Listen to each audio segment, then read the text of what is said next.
So, dear students, in today's class, we are going to discuss a few questions related to prepositions. Up to question number 15 we have discussed. Now we are discussing question number 16. Amphibians can live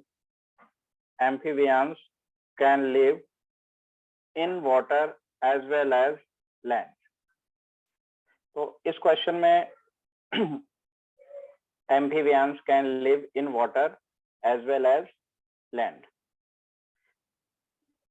देखिए, जब water से पहले इन आया पानी में, amphibians वो जानवर होते हैं जो पानी में भी रह सकते हैं और लैंड पे भी रह सकते हैं. तो amphibians can live in water as well as on land. जमीन पर की इंग्लिश होती है ऑन लैंड. तो यहाँ पर ऑन जो है ना, ये छुपा हुआ है, इसलिए लैंड से पहले ये ऑन भी आएगा. अब क्वेश्चन नंबर 17 देखते हैं. My mother is fond of cooking different types of dishes. मेरी मदर जो है वो शौकीन है. तो fond जो एक वर्ड होता है हमारा, fond, प्रेपोजिशन से रिलेटेड जो क्वेश्चंस आते हैं वो या तो कंफ्यूजिंग पेयर पे बेस्ड होते हैं या फिक्स्ड प्रेपोजिशन पर बेस्ड होते हैं. तो fond के बाद हमेशा ऑफ का प्रयोग किया जाता है. fond of होता है, fond of होता है. फॉन्ड के बाद ऑफ प्रेपोजिशन आएगी. ऐसे ही अक्यूज्ड के बाद ऑफ आता है, ACCUSED, अक्यूज्ड. अक्यूज्ड का मतलब होता है दोषी. अक्यूज्ड का जो मीनिंग होता है वो होता है दोषी. अक्यूज्ड ऑफ होता है, जैसे अक्यूज्ड ऑफ मर्डर, मर्डर का दोषी. और जो ऑफ होता है OF, सिंगल F वाला आता है वहां पे, इसलिए ये एरर हो जाएगी आपकी ए पार्ट में. OFF की जगह पे सिंगल F हो जाएगा. नेक्स्ट 18 देखते हैं. Our teacher can not control on the students. तो कंट्रोल समबडी होता है. कंट्रोल के बाद ऑन की जरूरत नहीं होती है. यहाँ पर सुपरफ्लुअस, सुपरफ्लुअस का मतलब होता है जिसकी जरूरत ना हो, ऐसा यूज. सुपरफ्लुअस यूज किया गया है. कंट्रोल समबडी होता है, CONTROL, control somebody. Control somebody होता है. कंट्रोल के बाद जो है ना सीधा जिसको भी हम कंट्रोल कर रहे हैं वो आ जाएगा. जैसे control the students, control the children, control the soldiers. तो our teacher can not control the students, ये एरर हो जाएगी आपकी सी पार्ट में. अब हम देखते हैं क्वेश्चन नंबर 19. क्वेश्चन नंबर 19 को अगर हम देखते हैं, the lawyer has been waiting for the prisoner since 2 hours.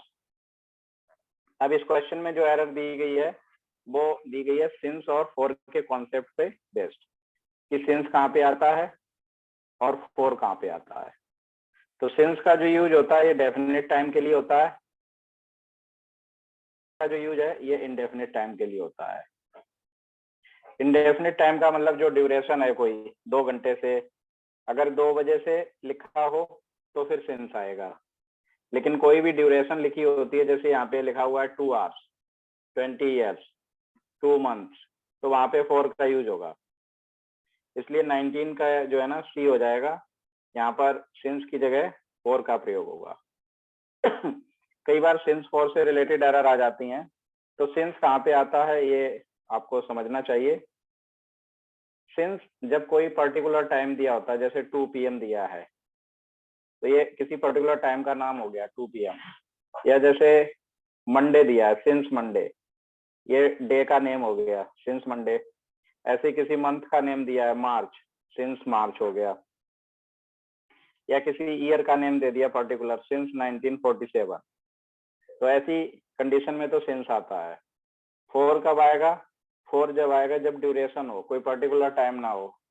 जैसे 2 hours है तो फॉर 2 hours हो जाएगा. या 2 months है, फॉर 2 months हो जाएगा. या जैसे 20 years है तो फॉर 20 years हो जाएगा. कोई पर्टिकुलर नेम नहीं दिया. ये डिफरेंस होता है हमारा सिंस और फॉर में। जब सिंस फॉर की बात सही है तो एक फ्रेज भी समझ लें। एक फ्रेज होती है since time immemorial. Since time immemorial. Since time immemorial का मतलब होता है अनंत काल से, काफी लंबे समय से, for hundreds of years ago, अनंत काल से। इंग्लिश में इसको कह सकते हो for hundreds of years ago. तो इस फ्रेज में सिंस का प्रयोग हम करते हैं और फ्रॉम भी आ सकता है, लेकिन फॉर नहीं आता। यहाँ पे फ्रॉम भी आ जाएगा लेकिन फॉर नहीं आएगा, फॉर लगा के ही एरर दी जाएगी। अगर फॉर लगा हुआ है तो दैट विल बी रॉन्ग। और इसमें एक और एरर बन जाती है, कई बार इस टाइम की जगह ना टाइम्स कर देते हैं, TIMES। तो सही फ्रेज जो होती है हमारी फ्रॉम टाइम इमेमोरियल या सिंस टाइम इमेमोरियल होती है।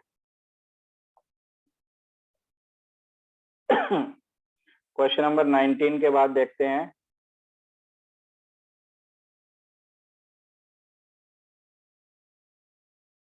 Question number 20।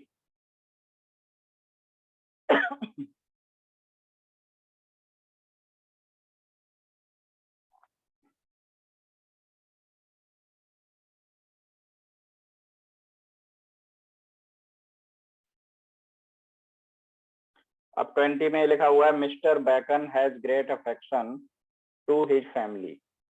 Mister Bacon has great affection to his family. Affection for होता है, लव फॉर होता है। तो अफेक्शन के बाद जो प्रेपोजिशन आती है वो फॉर आएगी। अफेक्शन फॉर एरर हो जाएगी आपकी बी पार्ट में। Mister Bacon has great affection for his family. Mister Bacon को अपने परिवार से काफी लगाव है। Mister Bacon has great affection to his family नहीं होगा, फॉर हिज फैमिली हो जाएगा। क्वेश्चन नंबर 21 देखते हैं। Rekha has a great enmity for her brother's friend. Rekha has a great enmity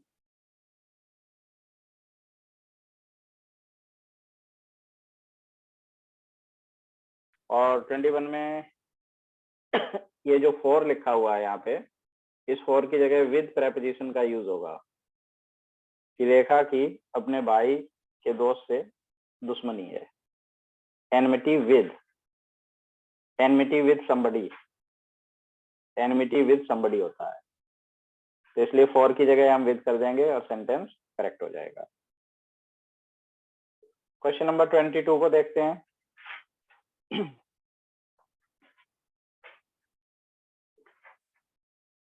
question number 22। He threw the bucket into the river and returned home without any water. ये इसमें second form का use हुआ है, past indefinite tense use हुआ है। He threw the bucket into the river। देखिए इन और into में डिफरेंस मैंने आपको बताया ही था कि इन जो है वो स्टैग्नेंट पोजीशन के लिए आता है और इनटू मूवमेंट के लिए आता है, movement from outside towards inside. लेकिन कुछ वर्ब्स होती हैं जो मैंने आपको बताई थी, जैसे उनमें थ्रो है, कट है, पुट है। थ्रो, कट, पुट, ये ज्यादातर ये तीन यूज होती हैं। इनको बोलते हैं verbs of motion. Verbs of motion बोलते हैं इनको। इन वर्ब्स ऑफ मोशन के आने पर इनटू नहीं आएगा, इन आ जाएगा। इसलिए यहाँ पे क्या हो जाएगा, इन हो जाएगा और एरर बनेगी आपकी बी पार्ट में। He threw the bucket in the river and returned home without any water.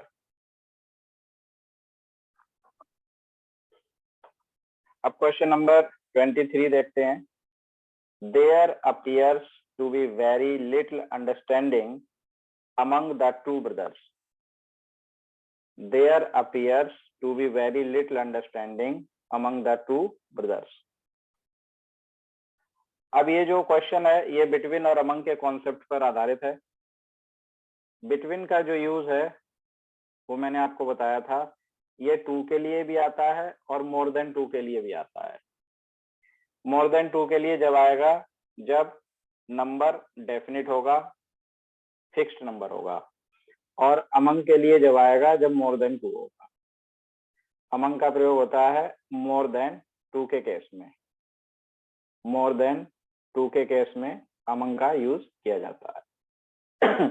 तो there appears to be very little understanding among the two brothers. There appears to be very little understanding, between हो जाएगा यहाँ पे, जो ये among लगा हुआ है इसकी जगह हम बिटवीन कर देंगे क्योंकि दो की बात की गई है। जब दो की बात हो रही होती है तो हम बिटवीन का प्रयोग करते हैं।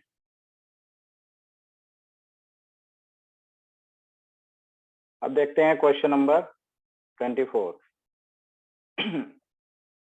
Question number 24, she was angry on me because I had not invited her to the party.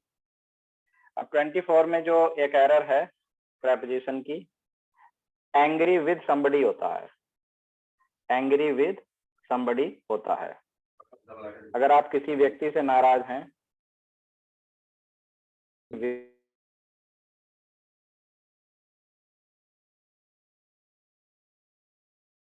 उनका प्रयोग हुआ है, तो यहाँ पे ऑन नहीं आएगा, क्या आ जाएगा, विद आ जाएगा, एंग्री विद समबडी।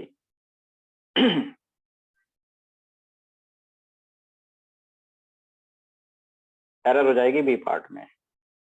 अब 25 को देखते हैं। He got a prestigious job. He got a prestigious job, though he was not worthy for it. He got a prestigious job, though he was not worthy for it. ले रखा था।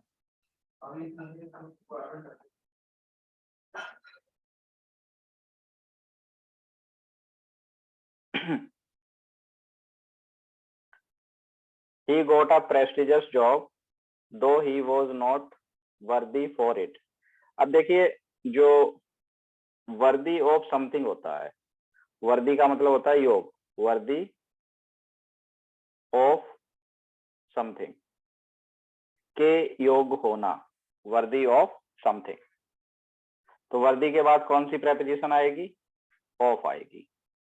For की जगह of कर दो और sentence आपका ठीक हो जाएगा। He got a prestigious job, उसने एक प्रतिष्ठित नौकरी पाई, यद्यपि वह इसके योग्य नहीं था, दो he was not worthy of it.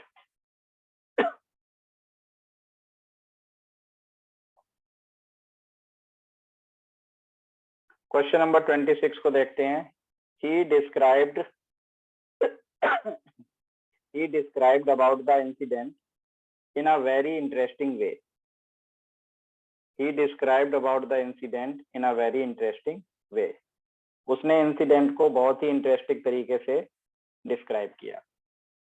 कई बार क्या होता है कि प्रेपोजिशन का जो यूज है वो सुपरफ्लुअस होता है, अनरिक्वायर्ड होता है, जरूरत नहीं होती है और वहां पे उसका यूज कर दिया जाता है। तो यहाँ पर भी ऐसा ही हुआ है। यहाँ आप देख रहे हो कि डिस्क्राइब के बाद अबाउट लगा हुआ है, तो ये अबाउट हट जाएगा क्योंकि डिस्क्राइब समथिंग होता है। अगर हमें किसी चीज का वर्णन करना है तो अबाउट लगाने की जरूरत नहीं होती है, ये अबाउट नहीं आएगा। डिस्क्राइब समथिंग होता है, किसी चीज का वर्णन, जैसे मैं इवेंट को डिस्क्राइब कर रहा हूं, I am describing the event, I am describing about the event नहीं होगा। तो डिस्क्राइब के बाद अबाउट नहीं आता और अबाउट लगा करके आपको एरर दे दी जाती है। Now let's have a look at question number 27. My father deals with garments. देखो, किसी चीज का व्यापार करना होता है तो डील इन अ ट्रेड होता है। डील इन का मतलब होता है किसी का व्यापार करना, deal in a trade, deal in a trade, किसी चीज का व्यापार करना, deal in a trade. My father deals in a trade. तो यहाँ पर आपने देखा my father deals with garments, with ना होकर के विद की जगह क्या आ जाएगा, इन आ जाएगा।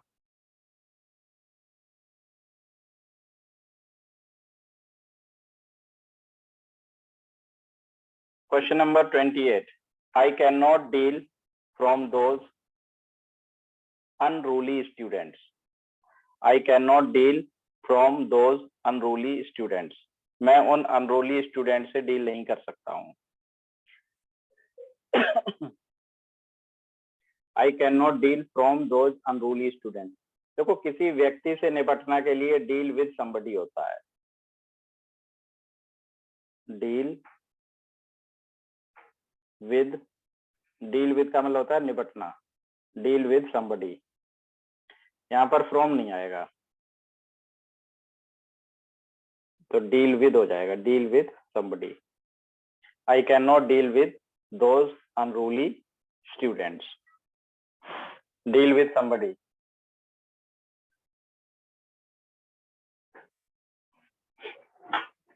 फिर अब देखेंगे हम क्वेश्चन नंबर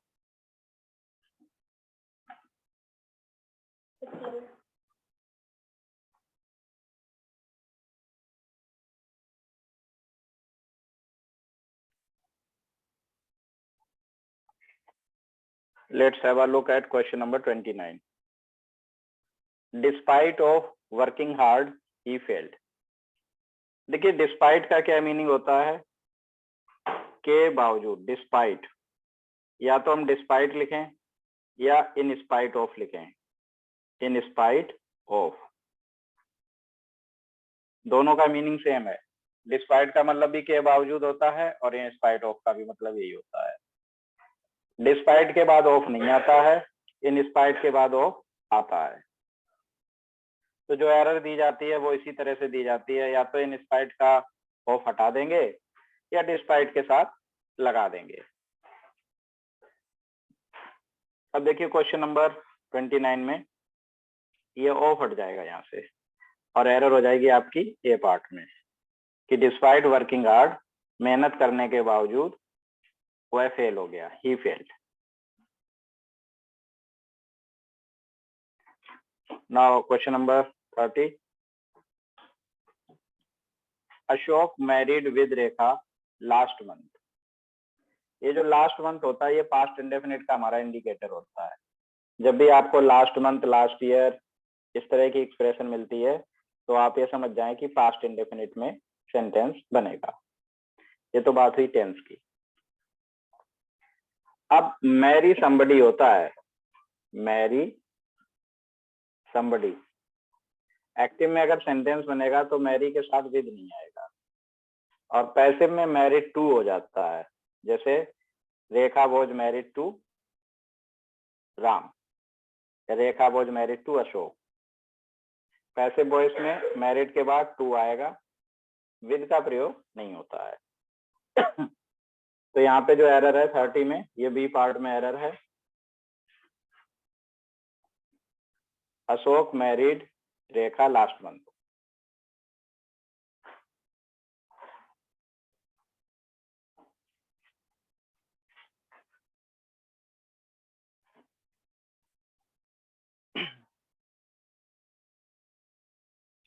अब 33 देखते हैं, question number 33, he was debarred to attend the monsoon session of the Parliament. Debar का मतलब होता है रोक देना, और डिवार्ड फ्रॉम डूइंग समथिंग होता है। जैसे prevent somebody from doing something होता है, prevent somebody from doing something, prevent somebody from doing something.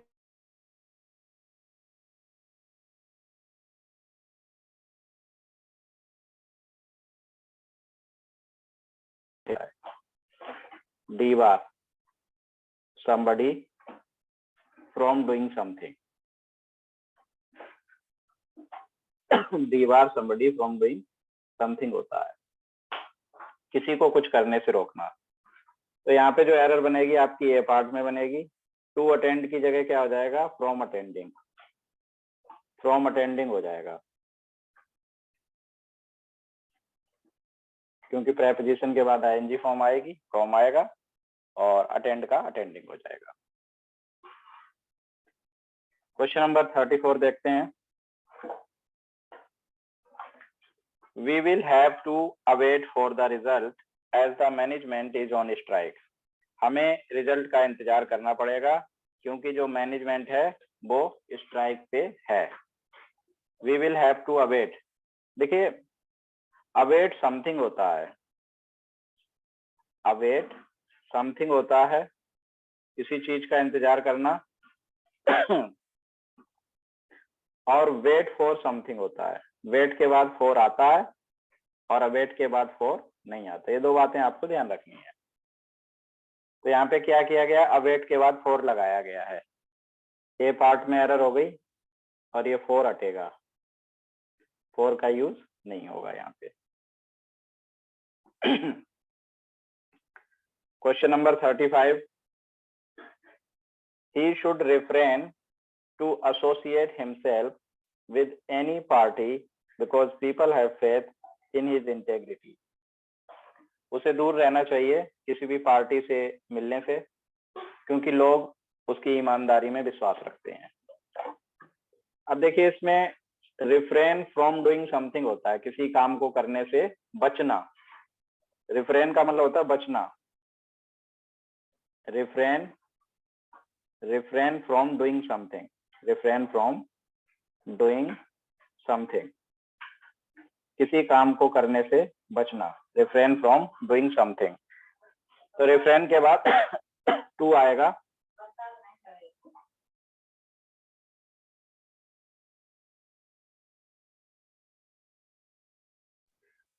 Refrain के बाद जो है refrain from doing something, refrain from doing something, किसी काम को करने से बचना। तो इसमें क्या हो जाएगा 35 में, he should refrain from associating, to associate की जगह क्या हो जाएगा, from associating, from associating himself with any party because people have faith in his integrity. अब 36 देखते हैं, क्वेश्चन नंबर 36, क्वेश्चन नंबर 36 देखते हैं। The songs of the old movies are worth listening to. देखिए 36 क्वेश्चन जो है वर्थ लिसनिंग के बाद टू नहीं आता, लिसन के बाद तो टू आता है, LISTEN, लिसन टू तो होता है। लिसन के बाद जो है ना टू प्रेपोजिशन का प्रयोग होता है, लेकिन वर्थ लिसनिंग के बाद नहीं होता है। जैसे पुरानी मूवीज के जो सॉन्ग हैं वो सुनने लायक हैं, वर्थ लिसनिंग का मतलब होता है सुनने लायक, यहाँ पे टू नहीं आएगा। अब देखते हैं हम question number 37, question number 37, it should be obvious to you that if you persist bothering him he will get angry with you. 37 question है, it should be obvious to you that if you persist, अब persist के बाद जो है persist, इसमें जो है ना एरर आपकी है 37 के बी पार्ट में। जैसे insist के बाद on आता है, ऐसे persist के बाद in, persist in bothering him, तो आपकी जो एरर है वो रहेगी इसमें बी पार्ट में।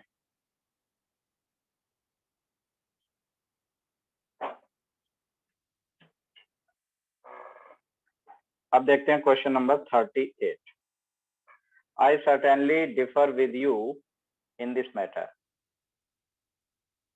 आई certainly differ with you in this matter.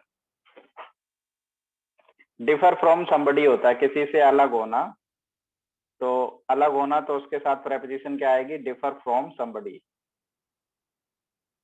और किसी से सहमत होना तो अग्री विद समबडी। अगर आप किसी से सहमत हैं तो प्रेपोजिशन क्या आएगी, विद, और सहमत नहीं है तो क्या हो जाएगी, फ्रॉम। अग्री विद समबडी, तो यहाँ पर विद नहीं आएगा, 38 का आंसर बनेगा आपका बी। और विद की जगह क्या लगाएंगे, फ्रॉम।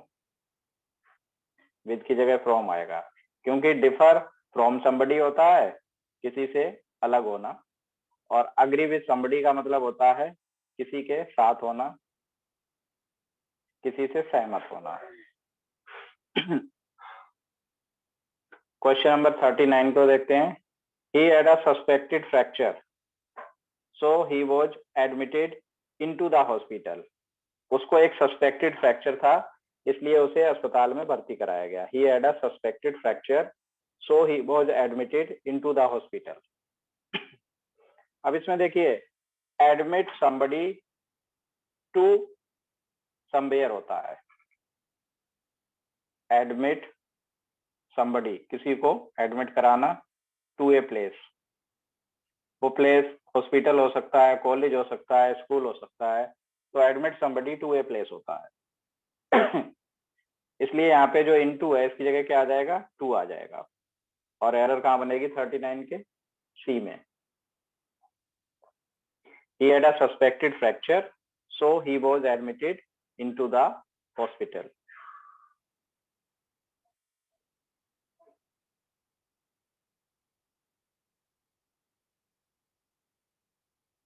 अब 39 के बाद क्वेश्चन हम देखते हैं।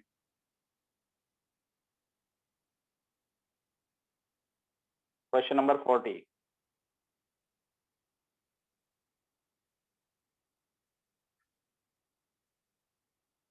If you put your heart to it, you will be a winner. If you put your heart to it, you will be winner. If you put your heart in it हो जाएगा, to it की जगह क्या हो जाएगा, in it, और B part में error हो जाएगी आपकी। Put your heart in it. अब 41 देखते हैं। He walked 10 miles by foot. वह 10 miles पैदल चला। अब बाई फुट जो है, पैदल की इंग्लिश होती है ऑन फुट। पैदल की इंग्लिश क्या होती है, ऑन फुट। पैदल की जो इंग्लिश है वो है ऑन फुट। वो पैदल चला 10 miles.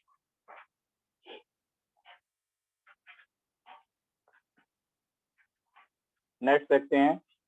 He is good in mathematics but his friend isn't. Good at something होता है, गुड एट समथिंग होता है, किसी काम में आप अच्छे हो तो good at music, good at English, good at music लिख दिया, गुड एट म्यूजिक। तो यहाँ पर जो ये इन है इसकी जगह क्या हो जाएगा, एट हो जाएगा।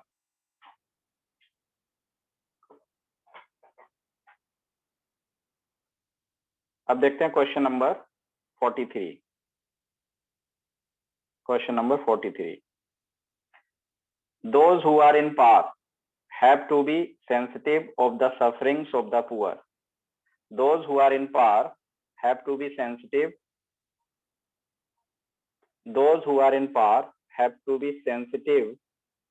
Sensitive to होता है, sensitive to होता है। sensitive के बाद जो preposition आती है, जैसे his skin is sensitive to sun,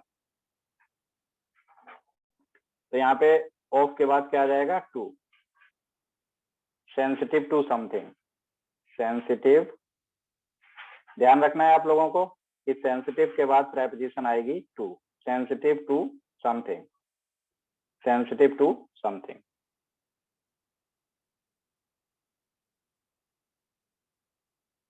अब 44 को देखते हैं।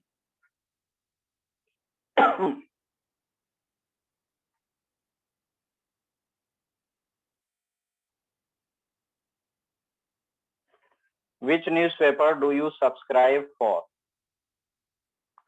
तो सब्सक्राइब के बाद जो है ना टू आता है, जैसे subscribe to this channel, subscribe के बाद जो प्रेपोजिशन आती है subscribe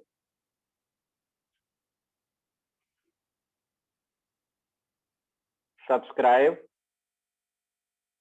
to something, subscribe to something, subscribe to something हो जाएगा। Subscribe to something. तो इसमें एरर बनेगी आपकी सी पार्ट में। Which newspaper do you subscribe to, for की जगह क्या हो जाएगा, टू हो जाएगा। 45 We thought that the train would be late, but it arrived exactly in time. देखिए इस क्वेश्चन के थ्रू आप एक चीज सीखेंगे कि इन टाइम क्या होता है।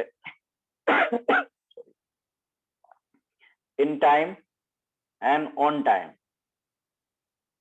इन टाइम और ऑन टाइम में आप डिफरेंस सीखेंगे। इन टाइम क्या होता है, समय से थोड़ा पहले, बिफोर टाइम, इनका मतलब होता है बिफोर, इनका मतलब क्या होता है बिफोर। और ऑन का मतलब होता है बिल्कुल ठीक समय पे। जैसे एक सेंटेंस के थ्रू इस चीज को और समझेंगे कि we should reach the examination hall in time, we should reach the examination hall in time, हमें एग्जामिनेशन हॉल पे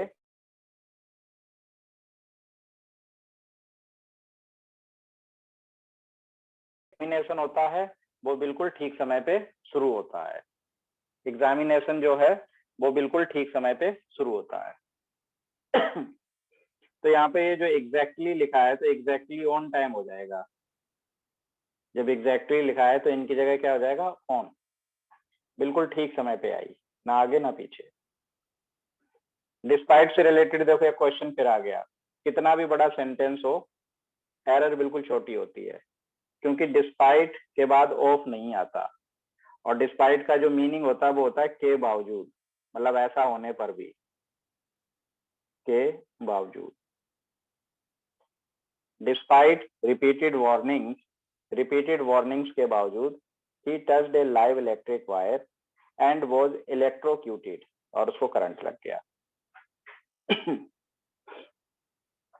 तो ऑफ हट जाएगा 46 में, ये ऑफ नहीं आएगा। 47 देखते हैं। It's my pleasure to congratulate you for your success in the civil services examination. देखिए ये जो क्वेश्चन है, congratulate somebody, congratulate somebody on something, congratulate somebody on something होता है, congratulate somebody on something. It's my pleasure to congratulate you for your success in the civil services examination. तो congratulate के बाद जो है ना ऑन आएगा, कंग्रेचुलेट यू, ये फोर की जगह क्या आ जाएगा, ऑन। किसी को किसी बात पे बधाई देना, तो जैसे मैंने उसे उसकी सफलता पर बधाई दी, I congratulated him on his success, तो फॉर की जगह ऑन हो जाएगा।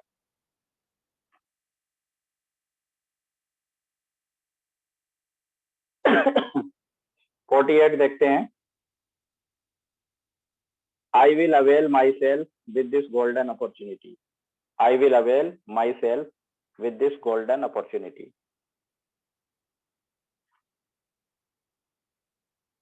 तो I will avail myself, avail somebody of something होता है, मतलब किसी चीज का फायदा उठाना, अवेल somebody, और अवेल के बाद रिफ्लेक्सिव प्रोनाउन आता है हमेशा, ऑफ समथिंग। तो ये जो विद है इसकी जगह क्या हो जाएगा, of. I will avail my self of this golden opportunity, मैं इस गोल्डन अपॉर्चुनिटी का लाभ उठाऊंगा।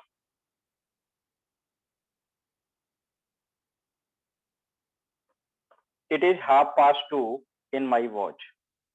देखिए मेरी घड़ी में 2:30 का मतलब 2:30 बज गए हैं, तो मेरी घड़ी में, वैसे हिंदी में बोल देते हैं, लेकिन इसके लिए इंग्लिश में फ्रेज आती है by my watch, by my watch, by my watch. It is 2:30 by my watch. She can cope up with any difficult situation as she is a brave heart.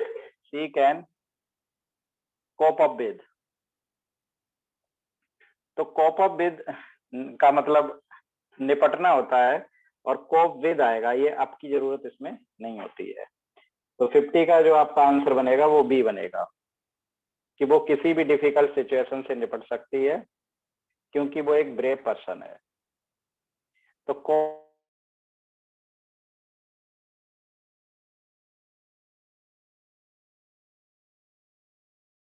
किसी चीज से निपटना। और put up with, put up with होता है, put up with का मतलब होता है सहन करना। जैसे I can not put up with this insult, मैं इस इंसल्ट को सहन नहीं कर सकता हूँ। तो पुट अप विद होता है, एक फ्रेजल वर्ब होती है जिसका मतलब होता है बेयर, टॉलरेट। लेकिन कॉप के बाद विद नहीं आता, कॉप विद होता है खाली, कॉप के बाद अप नहीं आता। ये अप लगा करके ही एरर दी गई है।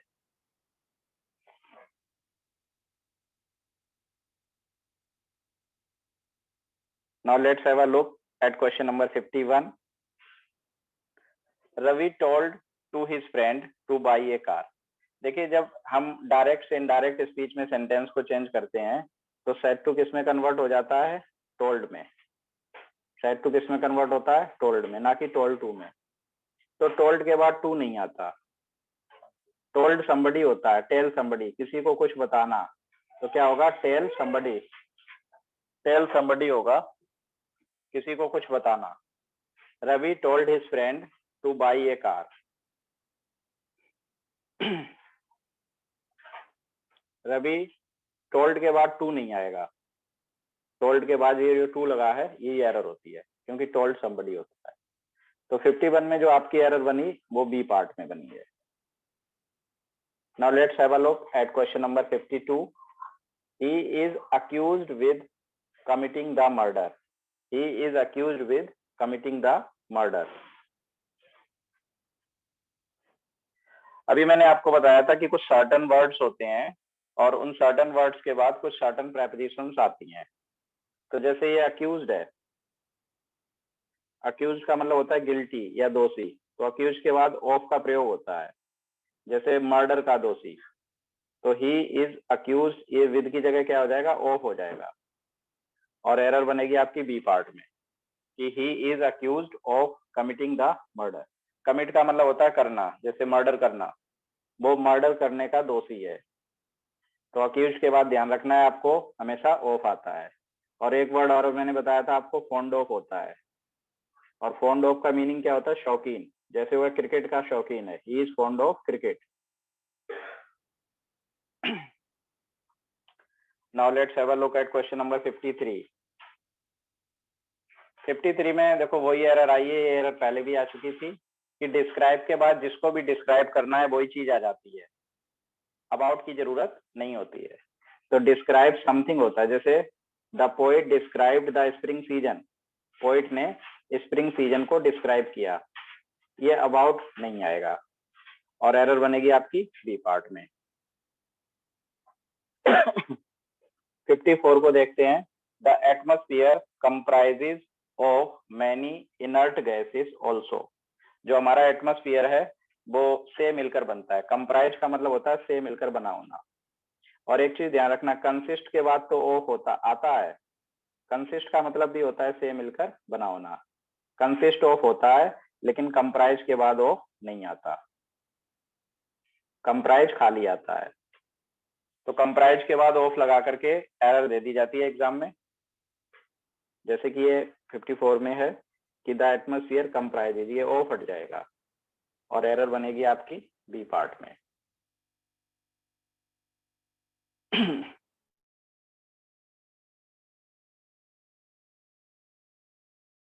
55 we disposed of our old furniture before moving to Mumbai. Mumbai जाने से पहले हमने अपना पुराना फर्नीचर बेच डाला। देखिए, डिस्पोज ऑफ का मतलब होता है किसी भी भाव में हटा देना।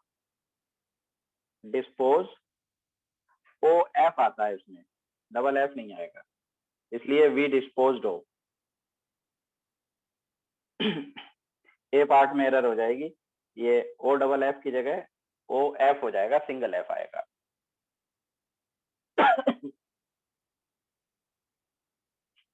Now let's have a look at question number 56. He was bereft from all his possession. bereft का मतलब होता है वंचित कर देना, और bereft इसका जो है ना 56 में BEREFT bereft of something होता है, मतलब किसी चीज से वंचित कर देना, के बिना कर देना, विदाउट। bereft का मीनिंग होता है without. He was bereft of all his possession, तो फ्रॉम की जगह क्या हो जाएगा, ऑफ हो जाएगा।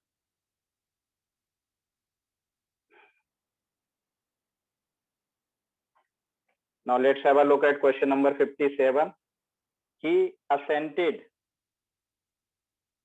assent to a proposal होता है कि उसने मेरे प्रपोजल को स्वीकार कर लिया। assent का मतलब accept। ठीक है, accept के बाद कोई preposition नहीं आती है। accept a proposal, accept a proposal, accept के बाद कोई preposition नहीं आएगी, लेकिन assent के बाद to आएगा। assent to a proposal होता है, तो इस ऑफ की जगह क्या हो जाएगा, टू। उसने मेरे प्रस्ताव को स्वीकार कर लिया। He assented to my proposal as it was very attractive, क्योंकि ये बहुत अच्छा था। 58. Let's have a look at question number 58. A large sign near the entrance warns the visitors to beware। देखिए, आपने देखा होगा कि गेट के बाहर भी लिखा होता है beware of somebody होता है, beware of, जैसे beware of dogs, डॉग से सावधान। तो beware के बाद जो है ना ऑफ प्रेपोजिशन आती है। beware of bears, भालुओं से सावधान। beware of dogs, डॉग से सावधान। फिर क्वेश्चन नंबर 59 देखते हैं। The teacher was tense when he entered the class which comprised of। The teacher was tense, 59 में जो है ना सी पार्ट में एरर होगी, क्योंकि अभी आपको बताया था कंप्राइज के बाद ऑफ नहीं आता। टीचर तनावग्रस्त था जब उसने एंटर किया क्लास में, जो मिलके बनी थी। किससे मिलके बनी थी, विच कंप्राइज्ड ऑफ 100 स्टूडेंट, मतलब उसमें 100 स्टूडेंट शामिल थे। कंप्राइज का मतलब included. Question number 60, there is no rule regarding the length of a precis with relation to that of the original passage. There is no rule, कोई भी रूल नहीं है regarding the length of a precis with relation to that of the original passage. कोई भी rule नहीं है प्रेसी की length के रिगार्डिंग। तो ये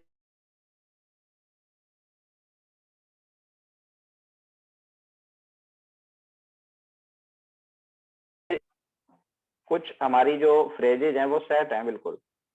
उन सेट फ्रेजेज में कुछ ऑल्टरेशन करके या कुछ मॉडिफिकेशन करके एरर दी जाती है। इन रिलेशन टू हो जाएगा, एरर बनेगी आपकी C part. 61, he is suffering with flu. Suffer from somebody, suffer from something होता है, जैसे he is suffering from fever, तो सफर फ्रॉम ए डिजीज होता है। सफर फ्रॉम ए डिजीज, किसी बीमारी से पीड़ित होना, तो सफर फ्रॉम डिजीज, किसी बीमारी से पीड़ित होना। ही is suffering from fever, from flu, इसमें एरर होगी आपकी सी पार्ट में। 62, he wanted to go to home as he was sick। वो घर जाना चाहता था क्योंकि वो बीमार था। he wanted to go to home, देखिए ये जो होम है, ये इसका जो पार्ट ऑफ स्पीच होता है वो एडवर्ब होता है, और एडवर्ब से पहले टू का प्रयोग नहीं होता। गो होम होता है, जैसे वो घर जा रहा है, तो इसकी इंग्लिश क्या होगी? He is going home. Go to home नहीं होता। तो यहाँ पर जो एरर बनेगी आपकी, he wanted to go home, ये 62 के बी पार्ट में एरर बनेगी। So dear students, in today's class we discussed a few concepts related to prepositions. I hope you have understood all the concepts very well, and we will meet in the next class. Till then you can revise all the concepts by watching the video. Thank you.